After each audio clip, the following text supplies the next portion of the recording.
Welcome to టీ10. నేను మీ సుందర్. బీమా రంగంలో 100% ఎఫ్డిఐలకు నోటిఫై చేసింది కేంద్ర ప్రభుత్వం.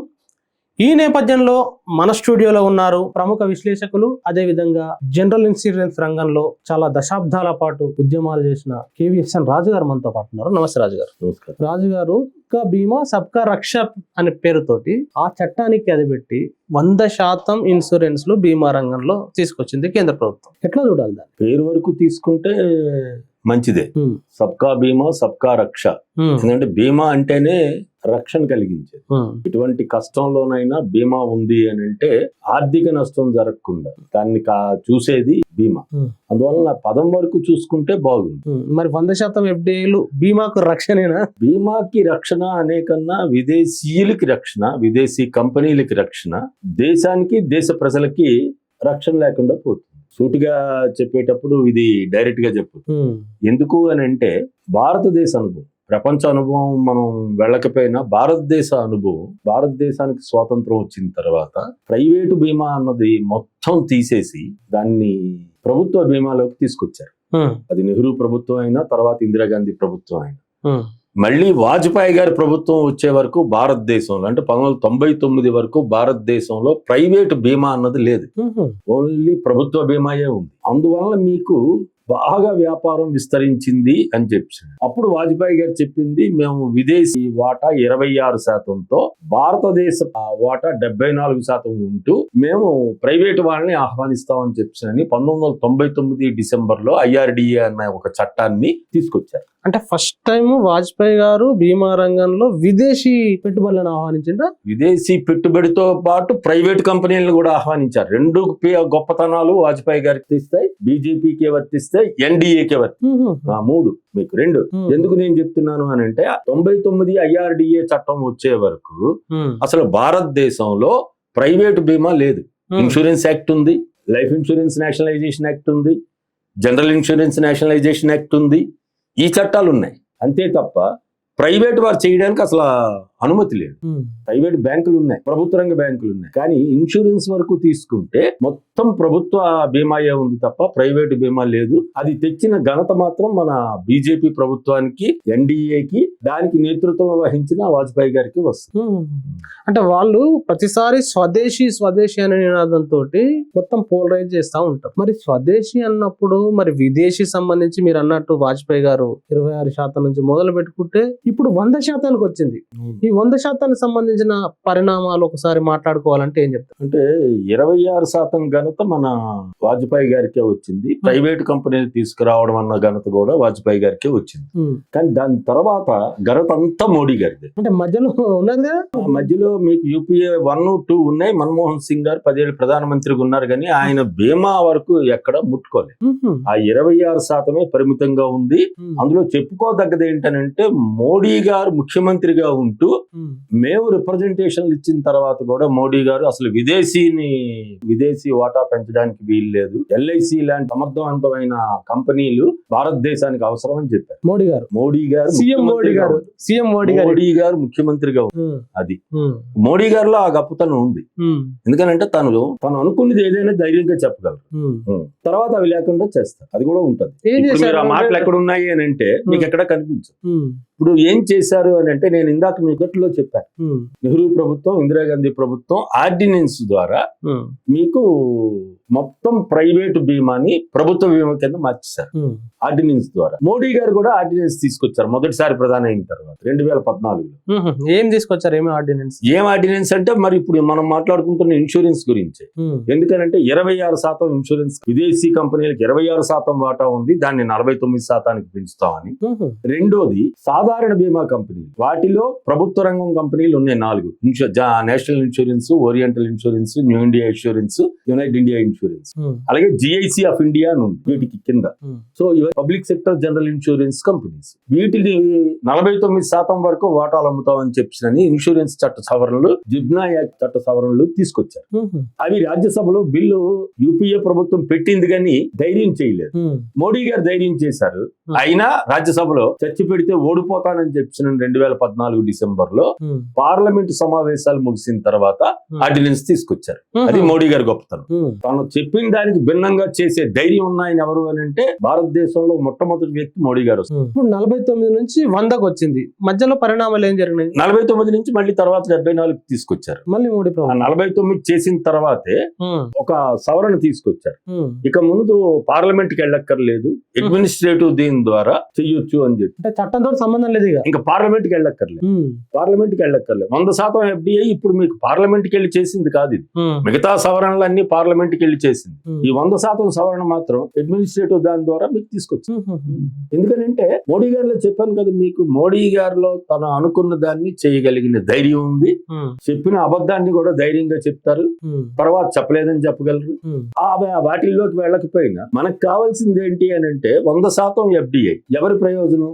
ఉమ్. మీరు ఇందాక అన్నారు, ఉమ్. అసలు బీజేపీ చాలా కాలం స్వదేశీ అని కూర్చుంది, స్వదేశీ అని కూర్చుంది. మరి 100% బీమా ఏంటి? బీమా రంగంలో 100% విదేశీ వాటా, ఉమ్. బ్యాంకింగ్ లో 100% విదేశీ వాటా, ఉమ్. ఈవెన్ డిఫెన్స్ రంగంలో 100% విదేశీ వాటా. ఉమ్. ఇవి ఎవరు గొప్పతనం? ఉమ్. మోడీ గారు గొప్పతనం. ఎందుకంటే 12 ఏళ్ళు అయింది ఆయనకి, తిరుగులేదు అనుకున్నారు, కొంచెం మూడోసారి దెబ్బతిన్నారు కాబట్టి ఇంకా ఇవన్నీ కనిపిస్తుంది. ఉమ్. లేకపోతే ఇవి ఇంత ముందే 24 రాగానే అయిపోయేవి. ఉమ్. ఇప్పుడు ఎన్డీఏ ప్రభుత్వం అయింది కాబట్టి కొంచెం స్లో అయింది. కానీ మేము అడుగుతున్నది ఏంటి అని అంటే సబ్కా బీమా సబ్కా రక్ష అన్నారు కదా, ఉమ్.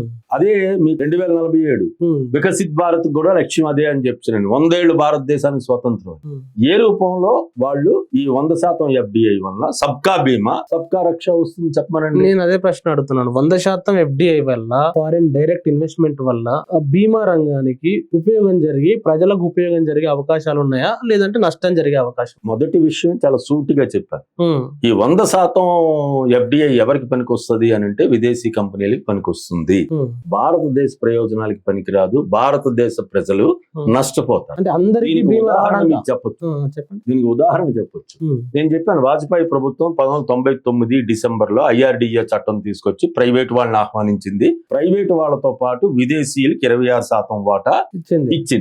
ఇచ్చింది. ఇప్పుడు 2025 IRDA లెక్కల ప్రకారం 2025 మార్చి నాటి 24-25 లెక్కల ప్రకారం తీసుకుంటే ఇప్పుడు మోడీ గారు 26 49 2014లో చేశారు. 2015లో తర్వాత ఆర్డినెన్స్ తీసుకొచ్చి పార్లమెంట్ లో 2015లో తీసుకొచ్చారు.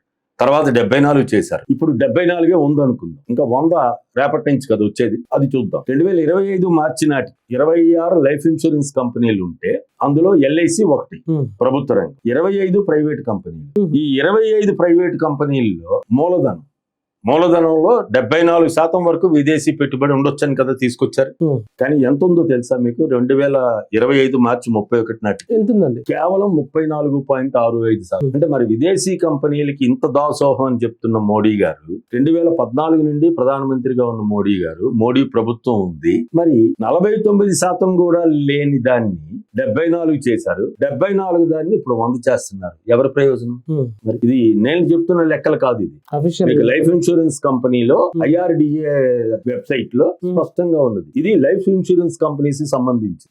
జనరల్ ఇన్సూరెన్స్ కంపెనీస్ ఉన్నది మీరు తీస్తే అది కనీసం లైఫ్ ఇన్సూరెన్స్ కంపెనీల్లో 34.65% ఉంది. జనరల్ ఇన్సూరెన్స్ కంపెనీలు 25 ఉన్నాయి ప్రైవేట్ మొత్తం. అందులో 4 ప్రభుత్వ రంగం ఉన్నాయి, 21 ప్రైవేట్ ఉన్నాయి.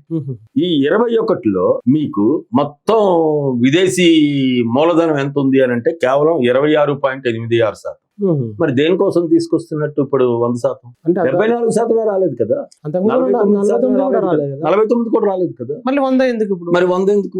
అదే మరి ఇప్పుడు మోడీ గారు లేని ఇవే 100 దేనికి అని అంటే మొత్తం మీరు దోచుకోండి అంటే వాళ్ళు ఏమైనా షరతు పెట్టారేమో, అవి మనకు తెలియదు కదా. షరతు పెట్టారేమో 100% ఇస్తేనే మేము వస్తాం అని చెప్పి. ఇంకోటి కూడా తీసుకోవచ్చు. 25 ఏళ్ళు అయిపోయింది, ఇప్పుడు 26 ఏళ్ళు నిండే ప్రైవేట్ కంపెనీలు వచ్చి, కానీ ప్రభుత్వ రంగం వాటా తగ్గలే. ప్రభుత్వ రంగం సేవలు ప్రజలకు ఇప్పటికీ అందుతున్నాయి, ప్రభుత్వానికి అందుతున్నాయి, దేశానికి ఆర్థికంగా వనరులు చేకూరుస్తున్నాయి. అటు life insurance corporation of India గానీ, జనరల్ ఇన్సూరెన్స్ రీఇన్సూరెన్స్ కార్పొరేషన్ గానీ, లేదు 4 పబ్లిక్ సెక్టర్ జనరల్ ఇన్సూరెన్స్ కంపెనీలు గానీ. ఇవన్నీ 26 ఏళ్ళు పోటీ తర్వాత కూడా ప్రభుత్వ రంగం అటు జీవిత బీమా అయినా ఇటు సాధారణ బీమా అయినా మీకు ప్రజలకి సేవలు అందించడంలో రోజు రోజుకి ముందుకెళ్తుంటే మరి వాటికి అడ్డం పడేది కదా ఇది. అది కంపెనీలకి అడ్డం పడడం కాదు, కంపెనీలో ఇన్సూరెన్స్ చేసిన పాలసీ హోల్డర్లకి అడ్డం పడినట్టు. రెండోది, భారతదేశ ఆర్థిక పరిస్థితి తోడ్పడుతున్న ప్రభుత్వ రంగాన్ని మరి ఏం చేయడం అంటే దాన్ని ఏం టచ్ చేయట్లేదు. ఎల్ఐసికి 20% వరకు మాత్రమే లిమిట్ ఉంటది, దాంట్లో 48 కానీ 100% కానీ ఉండదు అని చెప్పేసి ఏదో అమెండ్మెంట్ ఉన్నట్టుంది దీంట్లో. దాంట్లో అమెండ్మెంట్ ఏం పెట్టినా మీకు అది 20% అన్నది ఇప్పుడు చెప్తుంది. కానీ ఆల్రెడీ మీకు చట్ట సవరణ ఎల్ఐసి చట్టాన్ని సవరించారు. 25% వరకు వాటాలు అమ్మొచ్చు అని చెప్పి ఆల్రెడీ చట్టం ఉంది, కానీ అమ్మలేకపోయారు. ఇంకా మాట్లాడితే అమ్మనివ్వలేదు ఎవరు? సంఘం, ఉద్యోగులు అనేక పోరాటాలు చేస్తున్నారు వాళ్ళు. అవసరం, అసలు వాటాలు అమ్మవలసిన అవసరం ఏంటని దాని మీద పెద్ద పోరాటం నడిచింది. నెక్స్ట్ మీకు ఇప్పుడు ఈ ఇన్సూరెన్స్ చట్టాన్ని కూడా మోడీ గారు దేన్నైనా కలిపితే ఫైనాన్స్ చట్టంతో కలిపి పెడతారు. ఎందుకు అని అంటే పార్లమెంట్ లో మళ్ళీ వ్యతిరేకత వస్తుంది అని చెప్పి. ఎందుకంటే ఆయన మాటలే బయటకు వస్తాయి, బీజేపీ వాళ్ళ మాటలే బయటకు వస్తాయి. ఎల్ఐసి చేసిన సేవలు భారతదేశంలోని ప్రముఖ భారతీయ జనతా పార్టీ నాయకులందరూ కొనియాడారు.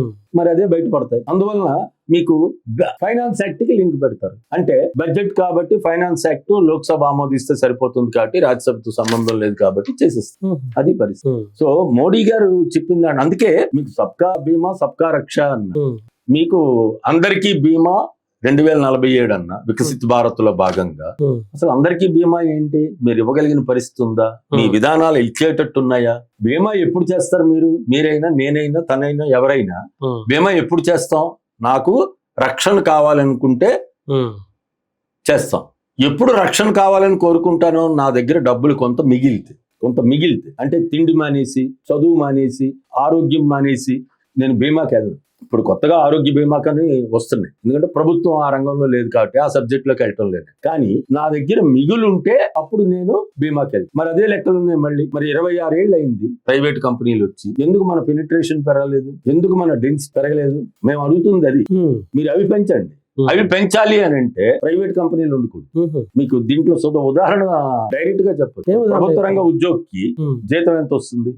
ఒక ప్రైవేట్ రంగంలో పనిచేసిన ఉద్యోగికి, రెండు బీమా కంపెనీల్లో కింద స్థాయిలో, మధ్యస్థ స్థాయిలో వరకు ప్రభుత్వ రంగంలో విపరీతమైన అనలేం కానీ ప్రభుత్వ రంగంలో ఒక గౌరవనీయమైన వేతనం వస్తుంది, ఉద్యోగం కూడా స్థిరంగా ఉంటుంది. ప్రైవేట్ కంపెనీలో వేతనం స్థిరంగా ఉండదు, ఉద్యోగం స్థిరంగా ఉండదు, మధ్యస్థాయి ఉద్యోగుల వరకు. కానీ పై స్థాయి వాళ్ళకి కోట్ల రూపాయలు ఇస్తారు. కానీ ప్రభుత్వ రంగంలో చైర్మన్ కి కూడా వేతనమే ఉంటది. ఆ వేతనం కూడా ఒక రేషియో ప్రకారం ఉంటుంది. అంటే భారతదేశంలో ఆర్థిక అసమానతలు పెరుగుతున్నాయని చెప్తున్న దాన్ని కూడా ఇక్కడ లింక్ చేస్తే ప్రభుత్వ రంగంలో ఆర్థిక అసమానతలు తక్కువ ఉంటాయి. కింద స్థాయి నుండి నేను అందులో 36 ఏళ్ళు పనిచేసి వచ్చాను కాబట్టి నేను గర్వంగా చెప్పగలను. రిటైర్ అయిన తర్వాత కూడా ఒక భరోసా ఉంటుంది జీవితానికి. కానీ అది అందరికీ ఉంటుంది. పై స్థాయి సిఇఓలకి, ఎండీలకి, ఎగ్జిక్యూటివ్ డైరెక్టర్లకి కాదు. కింద స్థాయి ఉద్యోగుల నుంచి మధ్యస్థ స్థాయి ఉద్యోగుల వరకు మీకు ఉంటాయి. కానీ ప్రైవేట్ కంపెనీల్లో మరి ఏమవుతుంది? నెక్స్ట్ ఇప్పుడు ఏఐ వచ్చిన తర్వాత అది ఇంకా ఎక్కువ ప్రైవేట్ కంపెనీలు, అందులో విదేశీ కంపెనీలు ఉపయోగిస్తే భారతదేశ ప్రజలకి మరి మోడీ గారు చెప్పిన 2 కోట్లు ఎందుకు రావటం లేదు? ఉద్యోగాలు ఎందుకు రావటం లేదు అని అంటే ఇదే కారణం. ప్రైవేటును ప్రోత్సహిస్తున్నారు, అన్నిటిలో విదేశీ కంపెనీలను ప్రోత్సహిస్తున్నారు. జరుగుతున్న అదే భారతదేశంలో మొన్న మీకు నోయిడాలో జరిగిందేంటి? ఇలా భారతదేశంలో అనేక ఘటనలు లేదు. మొన్న ఇక్కడ హైదరాబాద్ లో ఒక ఈసీఐఎల్ దగ్గరలో కంపెనీలో మహిళలందరూ ఎందుకు తిరగబడ్డారు? ఎందుకనంటే వాళ్ళ కష్టానికి తగ్గ ఫలితం రావటం లేదు. కష్టానికి తగ్గ ఫలితం కాదు, తినడానికి సరిపోవడానికి, బ్రతకడానికి సరిపోయే వేతనం కూడా రావటం లేదని కదా మోడీ గారు వచ్చిన తర్వాత. కనీస వేతనాలు పెంచలేదు, ట్రేడ్ యూనియన్ ని నిర్వీర్యం చేసేటట్టు లేబర్ కోడ్లు తీసుకొచ్చారు. అవి వేరే సబ్జెక్టు. కానీ మోడీ గారు 12 ఏళ్ల పాలనలో మీకు బీమా పెరగాలి అని అంటే ప్రజల ఆదాయాలు పెరగాలి. సింపుల్. నేను చెప్తుంది. మరి బీమా పెరగాలి అని మీరు నిజంగా అనుకుంటే 2047 నాటికి మరి మీ ప్రజలకు ఆదాయాలు పెంచండి, నిరుద్యోగులకి ఉపాధి కల్పించండి, ఉద్యోగాలు కల్పించండి, అప్పుడు పెరుగుతాయి. కానీ అవి మీరు చేయకుండా ఉపాధి హామీ పథకానికి గండి కొట్టారు, ఉద్యోగులకి ఉద్యోగాలు నింపటం లేదు. ఇప్పుడు ప్రభుత్వ శాఖల్లోనే సుమారు 10 లక్షల పైన ఉద్యోగాలు రెడీగా ఉన్నాయి. మా ఎల్ఐసి జిఐసిలోనే ప్రభుత్వ రంగంలోనే కొన్ని వేల ఉద్యోగాలు కల్పించవచ్చు. లక్షల్లో ఉద్యోగాలు కల్పించలేం కానీ అటు ఎల్ఐసి ఇటు జిఐసి 4 కంపెనీలు జిఐసి తీసుకుంటే కొన్ని వేల ఉద్యోగాలు కల్పించవచ్చు. మరి మీరు ఎందుకు అనుమతి ఇవ్వటం లేదు?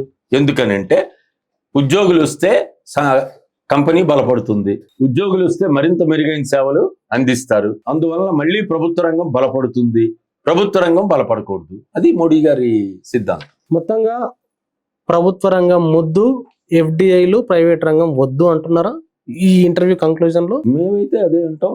మేము కాదు, అందరూ అదే అనాలి. భారతదేశ అభివృద్ధి కోరుకునే వాళ్ళు, భారతదేశ ప్రజల అభివృద్ధి కోరుకునే వాళ్ళందరూ ప్రభుత్వ రంగం ముద్దు, ప్రైవేట్ రంగం వద్దు అనే చెప్పాలి. ఎందుకు చెప్పాలి అని అంటే ప్రభుత్వ రంగం మీకు అన్ని కల్పిస్తుంది, వ్యక్తికి లాభం వెళ్ళదు, దేశానికి లాభం వెళ్తుంది. ఎందుకంటే ప్రభుత్వ రంగానికి యజమాని ప్రభుత్వం అంటే భారతదేశ ప్రభుత్వం లేదు తెలంగాణ రాష్ట్ర ప్రభుత్వం. ఇవి లాభాన్ని వాటికి తీసుకో, వ్యక్తికి వెళ్ళదు, దేశానికో రాష్ట్రానికో వెళ్తుంది, సంస్థలో ఉంటుంది, సంస్థ అందరి కోసం పనిచేస్తుంది. అందువల్ల మేము మొదటి నుండి చెప్తుంది అది. ప్రైవేట్ రంగం వద్దని చెప్పలే.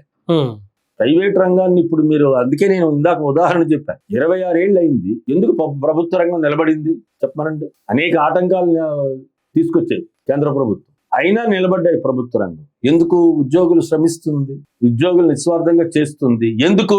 వాళ్ళకి ప్రభుత్వ రంగమే వాళ్ళకి జీవితాన్ని ఇచ్చింది, ప్రభుత్వ రంగమే వాళ్ళకి జీవితం చరమాంకంలో కూడా ఒక పెన్షన్ రూపంలో కలిగిస్తుంది. అందుకే పెన్షన్ తీస్తారు మోడీ గారు. పెన్షన్ ప్రైవేట్ రంగంలో ఇవ్వాలి, ప్రైవేట్ ఇన్సూరెన్స్ కంపెనీలో ఉన్న వాళ్ళకి ఇవ్వాలి, లేదు కొత్తగా చేరిన వాళ్ళకి 2004 తర్వాత 2010 తర్వాత చేరిన వాళ్ళకి పెన్షన్ ఇవ్వాలి. అది భద్రత, దానివల్ల బీమా పెరుగుతుంది, దానివల్ల ఆర్థిక వృద్ధి జరుగుతుంది. కానీ మోడీ గారికి అక్కర్లేదు కదా. మోడీ గారికి కావాల్సిన ప్రజలు భారతదేశంలో కొంతమంది ఉన్నారు, వాళ్ళు ఇప్పుడు మొన్న లెక్కలు చెప్తున్నారు 300 వరకు రావచ్చు ఆ ప్రజలు అని చెప్పి. లేదు ఇప్పుడు ఒకరు ప్రపంచ కుబేరుడు కావచ్చు, కానీ భారతదేశంలో ప్రజలకి ఈ ఇబ్బందులు వస్తే అందులో భాగంగానే మీకు అన్ని రంగాల్లో 100% విదేశీ పెట్టుబడి అన్నది తీసుకురావడానికి కారణాలు ఇవి. థ్యాంక్ యూ వెరీ మచ్ రాజు గారు. ప్రజలారా విన్నారు కదా, ఈ బీమా రంగంలో 100% పెట్టుబడులు అనేవి భారతదేశానికి గాని భారతదేశ ప్రజలకు గాని ఉపయోగపడవు. అది కేవలం విదేశీ కంపెనీలకు వాళ్ళ లాభాలకు ఉపయోగపడతాయి, భారతదేశానికి నష్టం కలిగిస్తాయి అని చెప్పేసి రాజు గారు అనేక దశాబ్దాలుగా జనరల్ బీమా రంగంలో పనిచేశారు, అనేక ఉద్యమాలు చేశారు. ఆయన చాలా అంశాలని మేము ముందుంచారు. మరి ఆయన చెప్పిన అంశాలపై తప్పకుండా మీ కామెంట్ రాయండి. Thank you very much. చూస్తూనే ఉండండి టీ టైమ్.